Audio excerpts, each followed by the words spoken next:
so I can see that. So the first speaker today is Matt Blisset from the Lincolnshire Wildlife Trust, who will present on the grey seal colony at Donna Nook. And again, just to remind people, if anyone has any questions, please use the chat box, and we'll ask Matt the questions at the end. Thank you very much. Well, hello everybody. I'd like to start the talks by introducing to our most popular marine mammal on the Lincolnshire coast. I'm regional warden for Lincolnshire Wildlife Trust and spend about 3 months of my year working around the grey seal colony at the MOD Air Weapons Range, which is Donna Nook, a national nature reserve, together with about 50 volunteers throughout the breeding season. The grey or Atlantic seal occurs in temperate and subarctic waters on both sides of the North Atlantic. There are about 150,000 grey seals in British waters, which is about 40% of what is quite a small world population. The smaller common or harbour seal also breeds around Britain and occurs at Donna Nook amongst the greys in smaller numbers. Hunted to near extinction in the early 1900s, grey seals were the first mammals to be protected by modern legislation with the Grey Seal Protection Act in 1914. Today, they are protected by the 1970 Seals Act. The largest gatherings of breeding grey seals in Britain occur on remote Scottish islands. Mainland breeding sites used to be few and relatively small, but the 3 beach rookeries in Lincolnshire and Norfolk are increasing importance. Grey seals have been using Donna Nook as a haul out since before the Second World War, and numbers increased in line with the rise in the national population throughout the 20th century. Breeding was first recorded at Donna Nook in the early 1970s. In the early years, pupping only occurred on the outer beach, but since the late 90s, the dune frontage has become the most popular area. Pup numbers have increased steadily and occasionally dramatically. Donna Nook now ranks as one of the largest grey seal colonies in England. The colony at Donna Nook is estimated to be in the region of about 7,500 individuals, an estimate calculated on 3.5 times the number of pups produced each year. About 2/3 of a grey seal's time is spent at sea, hunting and feeding. An adult eats about 5 kilograms of fish a day. They are opportunistic feeders, taking whatever fish are most abundant, including squid, shrimp, crabs and other crustaceans which is occasionally taken.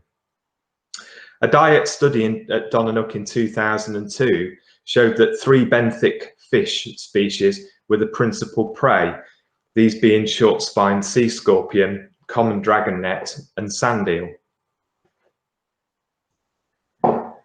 Satellite tracking devices have shown their favoured feeding grounds to be around the mouth of the Humber, the Dogger and Norfolk banks. Between feeding trips, grey seals haul out on secluded beaches or uninhabited islands, sometimes forming large groups of several hundred animals, especially when they are molting in the spring. The longest period spent hauled out is during the breeding season. The timing of this varies around the coast, beginning in September in Wales, in October in Western Scotland, and finally in November on the farms and at Donna Nook. The 2 more recent colonies in Norfolk continue the trend where breeding starts even later than at Donna Nook.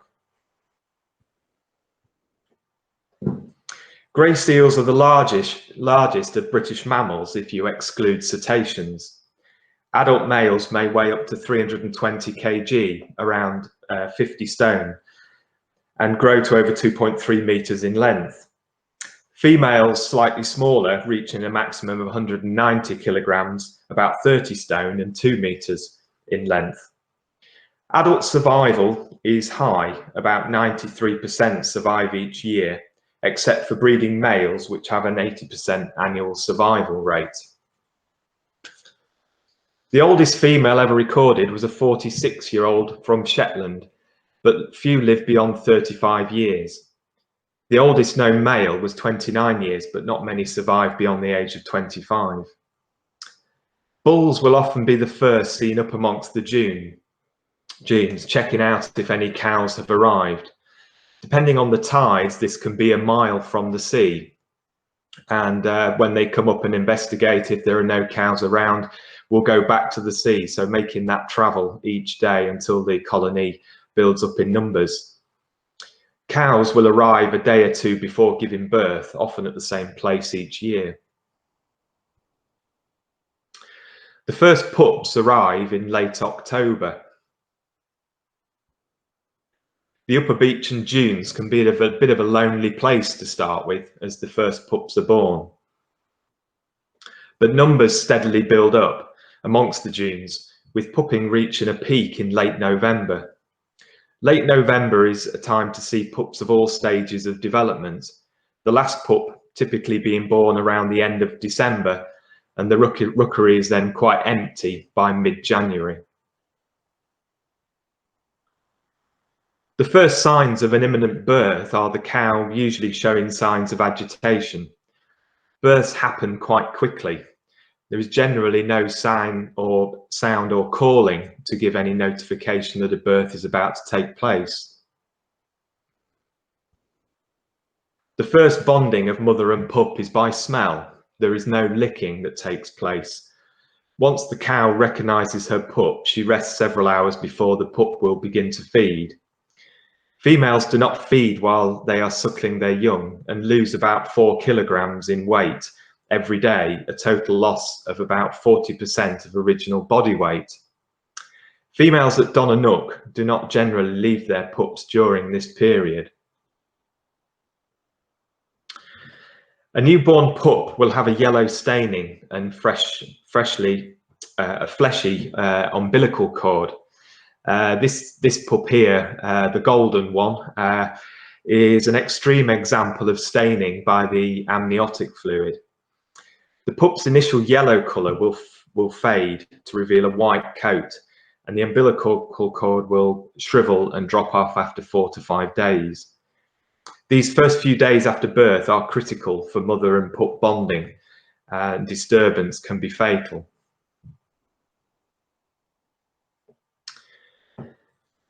Pups weigh about 14 kilograms at birth, about 30 pounds, and can double this in the first week. Pups feed 4 to 5 times each day on the cow's fat, rich milk, which is about 52% in total fat, one of the richest milks in the animal kingdom. At the end of the suckling period, lasting between 16 and 18 days, pups will have trebled their birth weight. It is possible to age pups by different stages in development at this stage. Pups around 3 to 7 days usually are starting to turn white, losing that yellowish colour, the staining from the amniotic fluid. The umbilical cord starts to shrivel and finally disappears. At weeks 1 to 2, there's a dramatic increase in weight, and by weeks 2 to 3, the pups are quite fat and then begin to molt, and it's at this stage that the cow, the mother, will leave the pup. The main molting period occurs between weeks 3 and 4. So at 4 to 5 weeks, the female has left the pup, returning to the sea. The pup is now on its own and stays around for at least another week, living off its reserves until the white natal fur is molted in favour of the first adult coat. Pups at this stage can often be seen together in small groups higher up on the beach, keeping clear of adult seals and harm's way.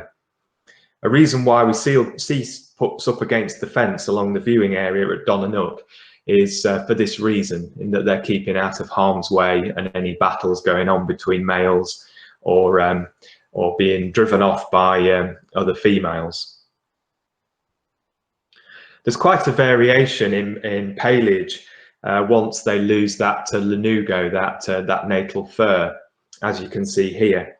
And after molting, some pups are even totally black. We have a small number at Donna Nook, which create quite an interest amongst the public.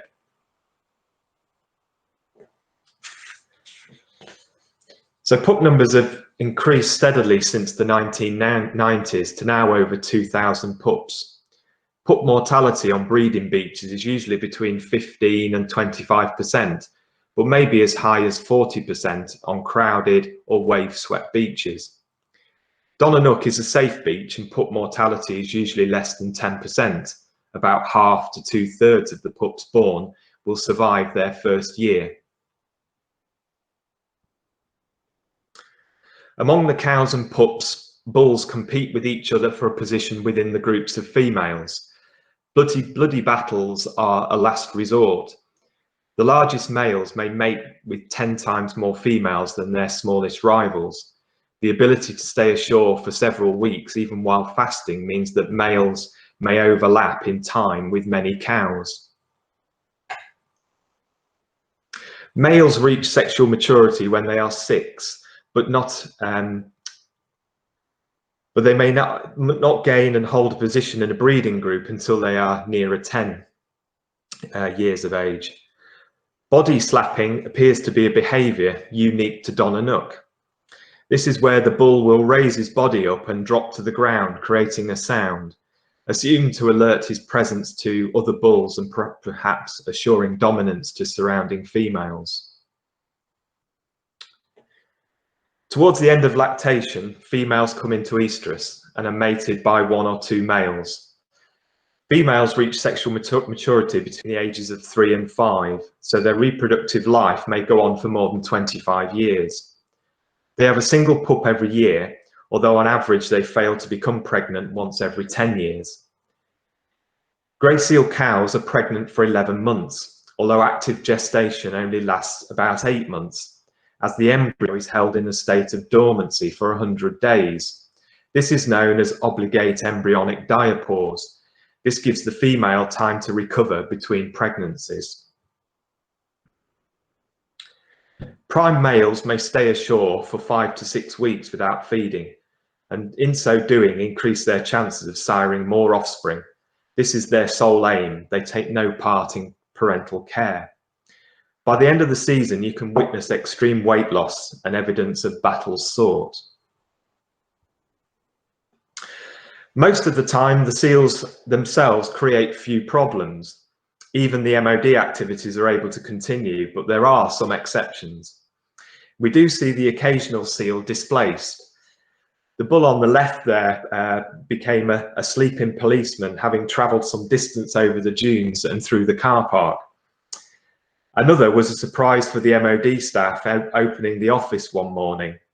This was after the tidal surge in 2013.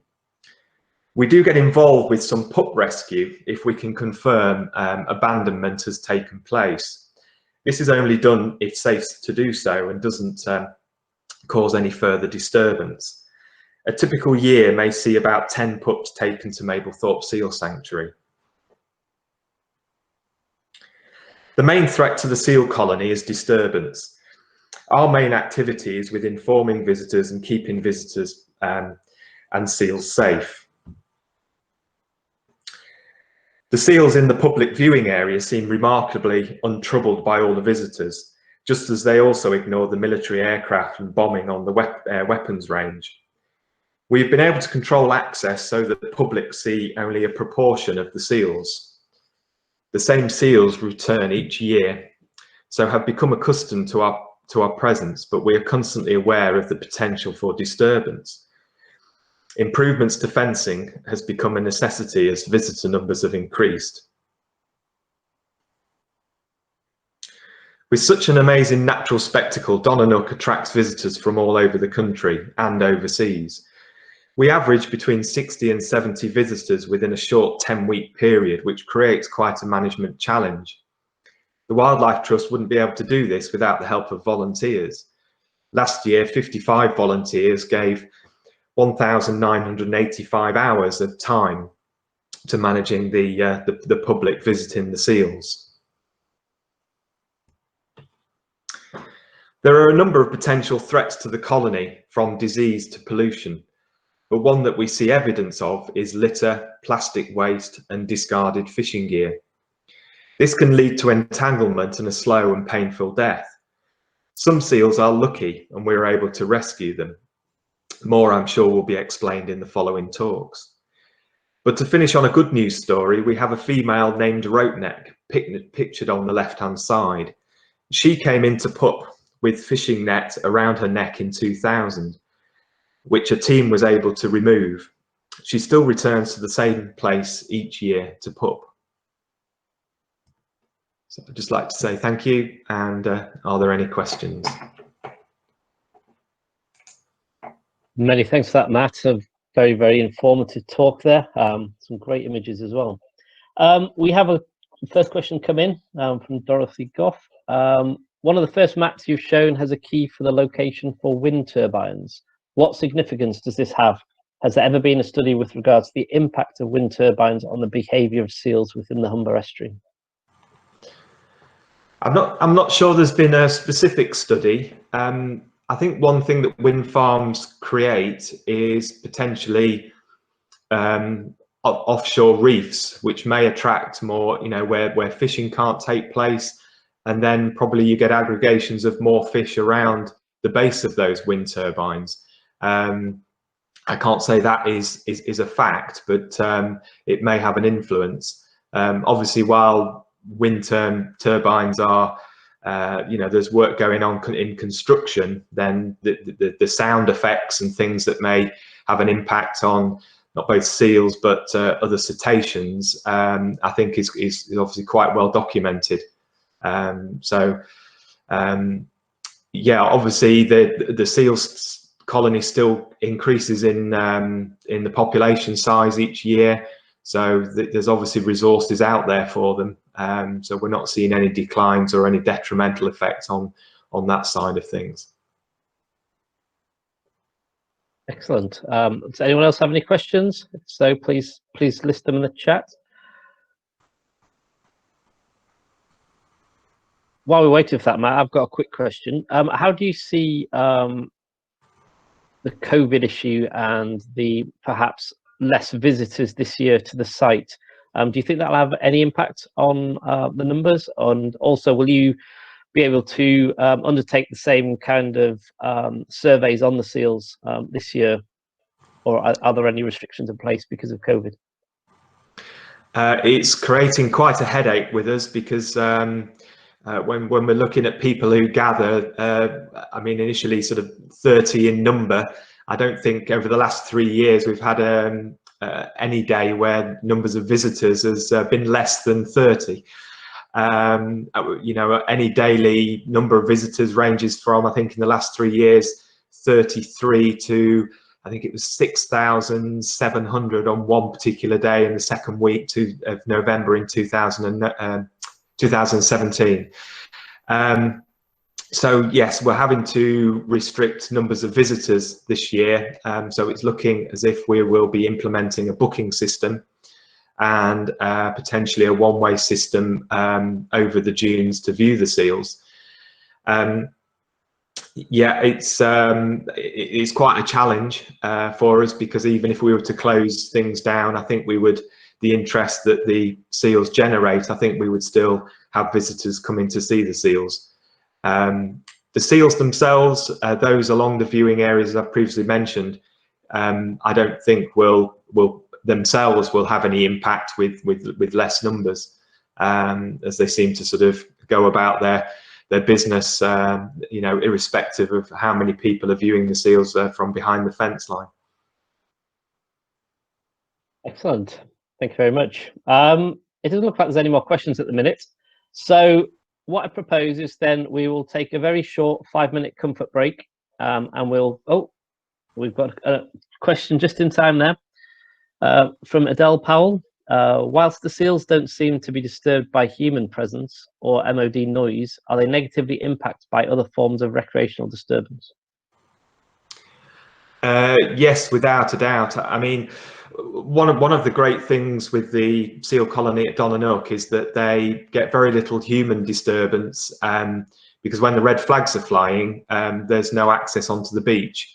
But as the seals are hauled out, the seals hauled out most of the year. At weekends, people can access the beach and walk out. We have seen on high tides where jet skiers travelling down from Cleethorpes have impacted on the seals. You know, we've had issues with photographers in the past and have had to implement sort of dawn patrols to try and stop photographers going out and disturbing the seals, as they're sometimes wanting photographs of action shots with them sort of in the sea. So yes, there is other disturbance which obviously we are aware of and try and minimise as best we can. Excellent, great question. Well, thank you very much, Matt. That was a great talk, great start to the event. So we'll take a very quick 5-minute comfort break, and we'll come back for Bex's talk at 11:05. So Bex, in the meantime, if you want to get your talk loaded up and stuff, then we'll start again at 11:05.